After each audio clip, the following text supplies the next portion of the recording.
السلام عليكم ورحمة الله وبركاته. معكم ضوء من قناة أسهل وأسهل على وصفات حبايب قلبي أصدقاء القناة. النهاردة معانا وصفات للسلطات ومقبلات لذيذة جدا وسريعة وجديدة ومميزة. تابعوا لآخر الفيديو عشان تشوفوا الأنواع المختلفة من السلطات بطريقة جديدة جميلة جدا هتعجبكم على السفرة.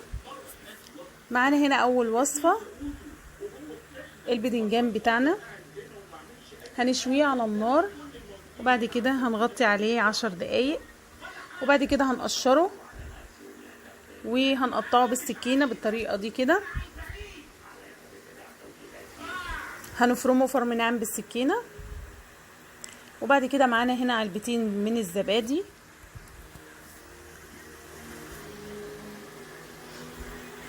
هننزل بالبدنجان بتاعنا على الزبادي. بعد كده هنعصر ليمونه كبيره، هنعصر ليمونه كبيره وبعد كده هننزل بالملح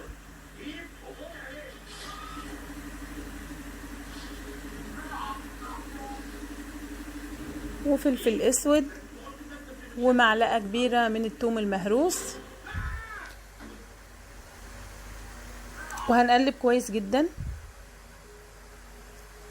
بعد كده هننزل بمعلقه كبيره من الطحينه، هنقلب كويس جدا.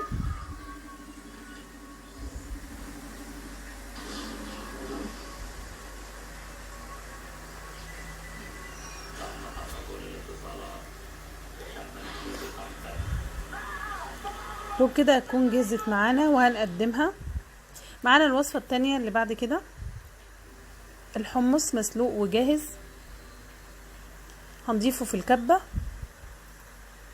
وهنضيف عليه معلقتين كبار من الطحينة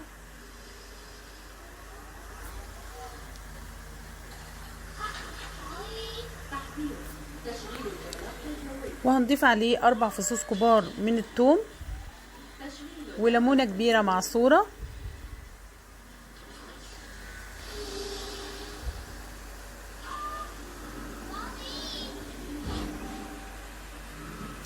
وهننزل بالملح والفلفل الاسود والكمون وزيت الزيتون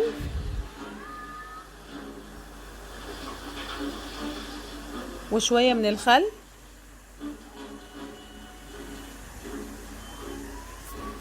وبعد كده هنضربهم كويس جدا في الكبة.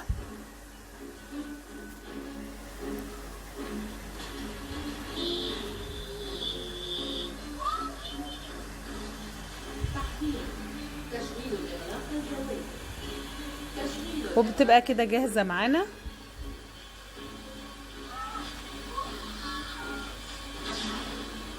هنقدمها بالطريقة دي كده.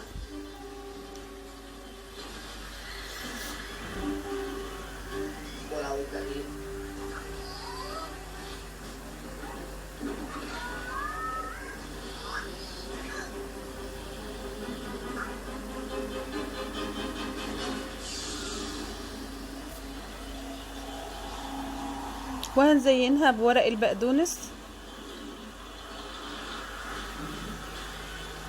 بالشكل ده كده وقطع صغيرة من مخلل الخيار بالشكل ده كده.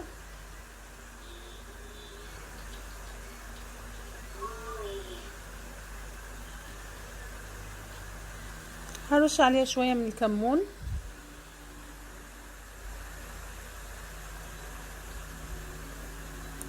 وهننزل بمعلقة من زيت الزيتون على الوش بالشكل ده كده.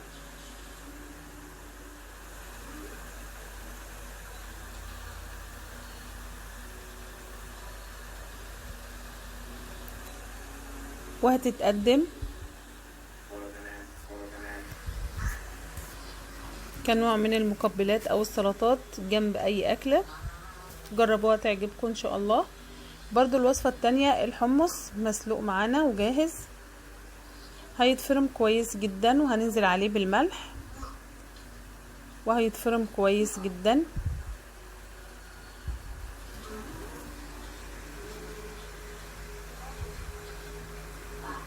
وبعد كده هننزل عليه بالطحينة معلقة كبيرة، معلقتين كبار من الطحينة، وهيتقلب كويس جدا وهيكون جاهز معانا. هنقدمه في الطبق بالشكل ده كده، وهنزينه من فوق بالكمون والسماق والبابريكا وبعض حبات من الحمص والبقدونس المفروم، ومعانا زبدة على زيت زيتون متسيحين على النار. هننزل بيهم على الوش بالشكل ده كده.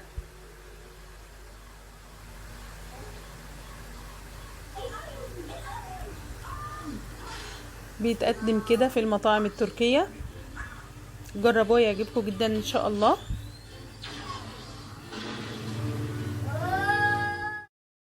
الوصفة اللي بعد كده معانا قطعة من الجبنة الفيتا او الجبنة الكريمي، هنهرسها بالشوكة بالشكل ده كده، وهننزل بمعلقة من الشبت المفروم عليها ومعلقة من الثوم المهروس، ومعانا الزبادي. هننزل بكوباية من الزبادي عليهم بالشكل ده كده، ومعلقة من الخل، رشة بابريكا، وهنقلب كويس جدا. معانا ورقتين نعناع هنقطعهم صغير، معلقة من زيت الزيتون والنعناع المهروس، معلقة نعناع مفروم، وهنقدمها بالشكل ده كده. هتتقدم جنب اللحوم والمشويات، جميلة جدا، جربوها. الوصفة اللي بعد كده معانا علبتين زبادي هننزل بيهم في الطبق،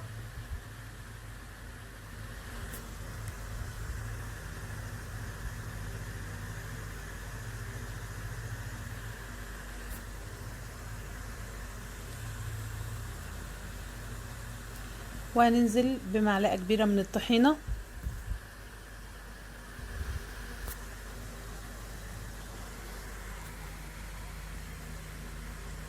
وعصير الليمون،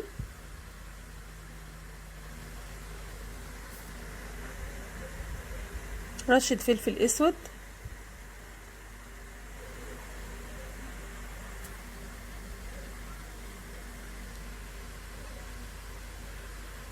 رشة بابريكا وكمون، والملح،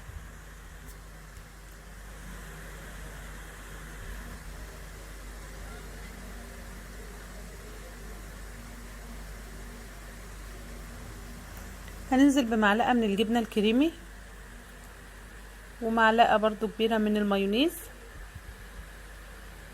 وهنقلب كويس جدا.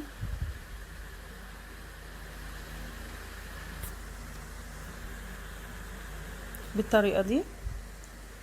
السلطة بقى الأساسية في بولة كبيرة، معانا بقدونس وكرفس مفرومين هننزل بيهم في الطبق، ومعانا بصلاية متقطعة قطع صغيرة جدا هننزل بيهم على البقدونس والكرفس المتقطع، ومعانا زيتون، قطع من الزيتون المخلي من البذور، ومعانا فلفل متقطع قطع صغيرة هننزل بيه، وجزراية هنبشرها عليهم بالشكل ده كده، وهنقلب كويس جدا.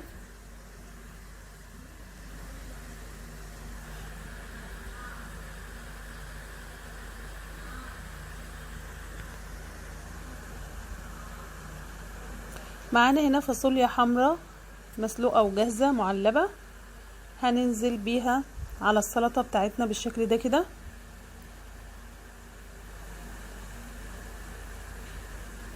ومعانا حمص برضو مسلوق وجاهز هننزل بيه،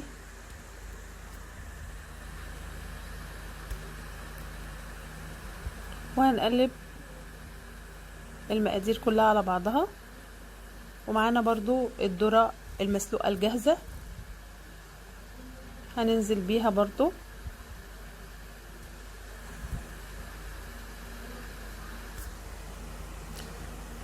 وهننزل بزيت الزيتون وهنقلب كويس جدا المقادير بتاعتنا.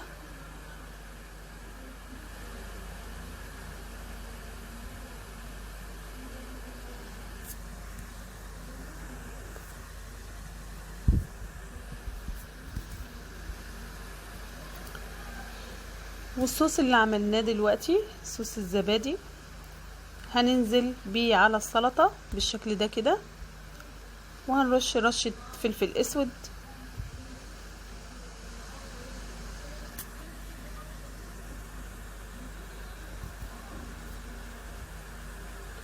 وهنزينه بالبقدونس بالشكل ده كده وهتتقدم بالشكل ده. معانا الوصفة الاخرانية فلفل مقطع قطع صغيرة هنشوحه دقيقتين مع قطعة زبدة على النار الاول. وبعد كده معانا طماطمايه متقطعه شرايح بالشكل ده كده هنسويها كده بالشكل ده.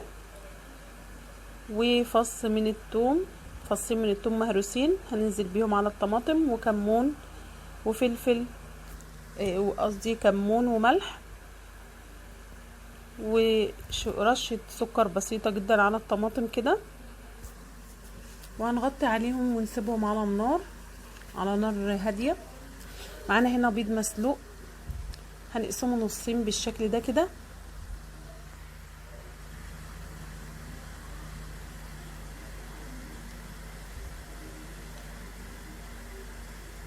بعد ما يتبالوا معانا كده على النار الطماطم والفلفل هيتبالوا خالص 10 دقايق كده على النار، هننزل بالبيض بتاعنا هنقلبه كده بالشكل ده كده.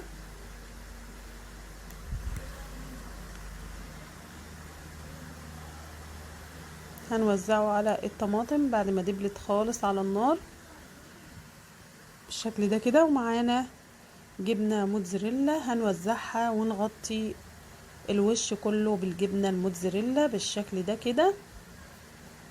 لو اول مرة تشوفي القناة اشتركي معانا وفعلي الجرس، كل يوم معانا افكار جديدة ووصفات سهلة وسريعة تعجبك ان شاء الله. فعلي الجرس علشان يوصلك كل جديد. هنوزع الجبنة الموتزاريلا بالشكل ده كده ونغطي تماما عليها 10 دقايق هتسيح معاكي بالشكل ده وهتطلع بالشكل ده كده. بعد كده هنرش عليها بقدونس مفروم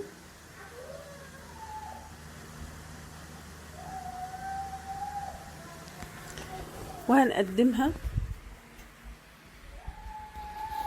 كمقبلات برضو جنب اي اكلة.